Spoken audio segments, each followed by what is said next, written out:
Skinner received the news that Chalmers was coming to the school for an inspection today, so he told the students to quickly tidy up the classroom. There was also some good news. The school had won the championship in the bicycle race, so he asked Bart and the school bullies to go receive the award. But as it turned out, Skinner was actually afraid they might cause trouble, so he tricked them into coming over and locked them up. But this method could not contain Bart at all. He eventually escaped through the ventilation duct. As soon as Bart got out, he saw William's tractor. Come on, Bart. Ride me. Bart would never refuse such an opportunity. At that moment, Chalmers had just finished his inspection and bent down to tie his shoelaces. Unexpectedly, Bart drove the tractor straight toward him. Chalmers behind was directly hit and thrown off balance, and he was extremely angry because of this. As a result, Bart was expelled from school. He had originally thought he could watch TV at home every day, but Homer would never allow anyone to compete with him for the TV. So he planned to find another school for Bart, but in all of Springfield, there was only a religious school willing to take Bart in. Marge gave Bart repeated warnings and advice, telling him to be mindful of his words and actions. No problemo. The teacher, seeing that Bart was new, decided to have Bart sing a hymn.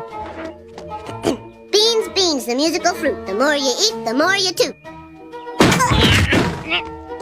Before Marge could even leave, Bart had already been expelled from school. Bart lost confidence in education. Perhaps he really wasn't suited to staying in school. Bart thought he could get a job as a food inspector. It would provide food, lodging, and a salary. But Marge insisted that Bart should receive an education, so she decided to personally teach him. The next day, Lisa went to school as usual, while Bart had already started coasting. But Marge really meant what she said. She converted the garage into a classroom and even bought a school bell for class.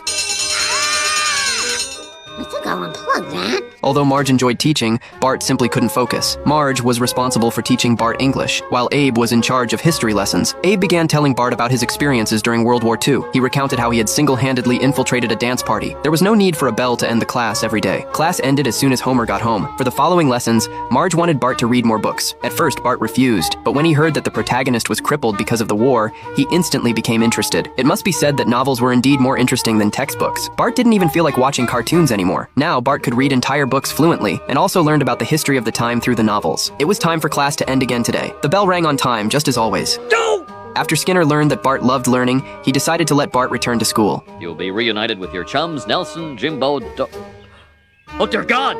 Meanwhile, the school bullies were still locked in the basement. After experiencing this punishment, they had made up their minds to reform themselves. Faster, Willie, faster! Now we give them the bikes, no one sues. What if they're dead, sir? Then we ride these bikes to Mexico, and freedom, Willie! Freedom! Freedom! He'll turn you into a first toll booth.